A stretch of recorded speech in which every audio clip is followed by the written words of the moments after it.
ফের সীতার নামে রাজনীতি, বাংলার শাসকের ধর্ম সংক্রান্ত বিষয় চাপিয়ে দেবার অভিযোগ। নাম না করে বিজেপির বিরুদ্ধে অভিযোগ মমতার।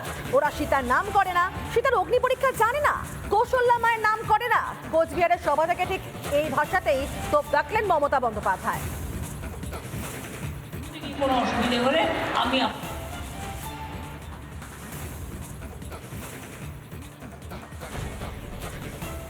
পার্টি স্লোগান ভুলে গেছে, সীতা মায়ের নাম ভুলে গেছে, সীতার নাম বলে না।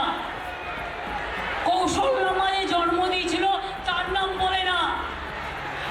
মা ছাড়া সন্তানের জন্ম হয় কোত্থেকে? বউ ছাড়া স্বামীকে এগিয়ে দেয় কে? সীতার অগ্নি পরীক্ষা মনে নেই, পাতালে প্রবেশ মনে নেই, বনবাস মনে নেই। কোচবিহারের প্রশাসনিক সভা থেকে নাম না করে বিজেপির বিরুদ্ধে ধর্ম সংক্রান্ত বিষয় চাপিয়ে দেওয়ার অভিযোগ তুললেন মমতা বন্দ্যোপাধ্যায় এবং সেখানে তিনি বলছেন যে ওরা যাকে দেবতা মানবে তাকে কি মানতে হবে। অর্থাৎ এখানে প্রশ্ন উঠছে, তাহলে কি রামেও জ্বালা শাসকে?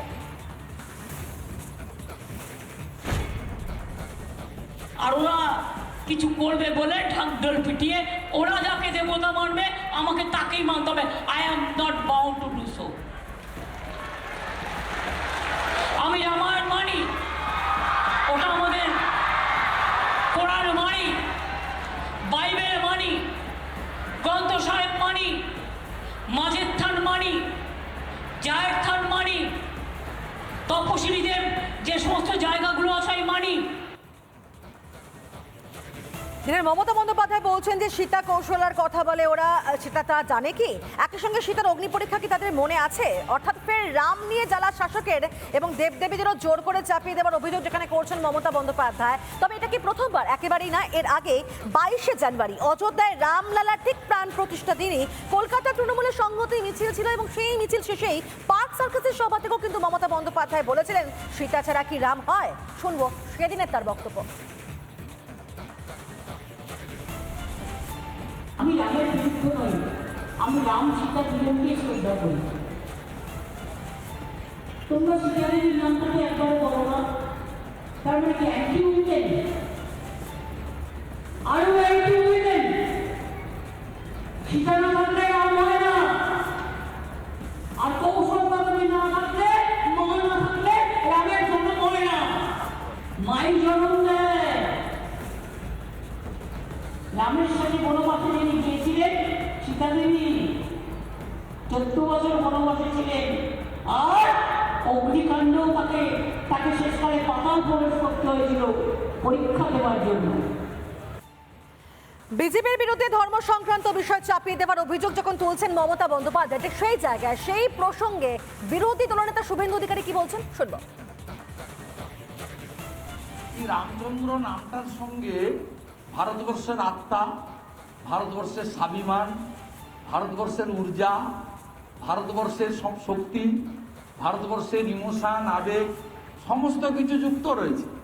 অতএব মমতা ব্যানার্জি সবসময় এই তার সূক্ষ্ম রাজনীতি, ভোট ব্যাংকের জন্য রামচন্দ্র গোবলয়ের ভগবান, এটা তো ভেঙে গেছে পশ্চিমবঙ্গ। আমরা ভারতীয়, আমরা সনাতনী বলতে শুরু করেছে।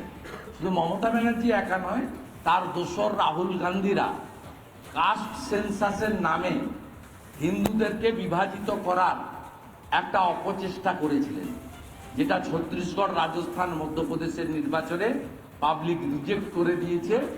এবং বিহারের পরিণতিটাও প্রমাণ হয়ে গেছে যে কাস্ট সেন্সাস আমরা অ্যাকসেপ্ট করি না। উই অল আর ইন্ডিয়ান, এবং সাথে সাথে উই অল আর সনাতন। এটাকে একই বিষয় নিয়ে আবার বিকাশ রঞ্জন ভট্টাচার্য তিনি কি বলছেন শুনবো। এই মন্দির নিয়ে, ধর্ম নিয়ে রাজনীতির তো সবচেয়ে বড় ক্ষতিকারক দিক। যে কোনো গণতান্ত্রিক প্রজাতন্ত্রের পক্ষে ভারতবর্ষ দীর্ঘ লড়াইয়ের পর যে সংবিধান পেয়েছিল, সেই সংবিধানে কোথাও এ কথা উল্লেখ নেই যে রাষ্ট্র বা রাষ্ট্র নেতারা তারা ধর্ম নিয়ে নাচানাচি করবেন। এটা আরএসএসের পরিকল্পনা, সেটা মমতাও করছেন, মোদিও করছেন। অথবা দুজনের মধ্যে এনে কোনো ফারাক নেই। ধারাবাহিকভাবে এই ধর্ম এবং রাজনীতির খিচুড়ির বিরুদ্ধে একমাত্র বামপন্থী এবং কংগ্রেসের ভেতরে যে ধর্মনিরপেক্ষ শক্তি আছে তারাই লড়াই করছে। মমতা লড়াই করছেন না, আর মোদি তো করবেই না, তারা একই নৌকার যাত্রী।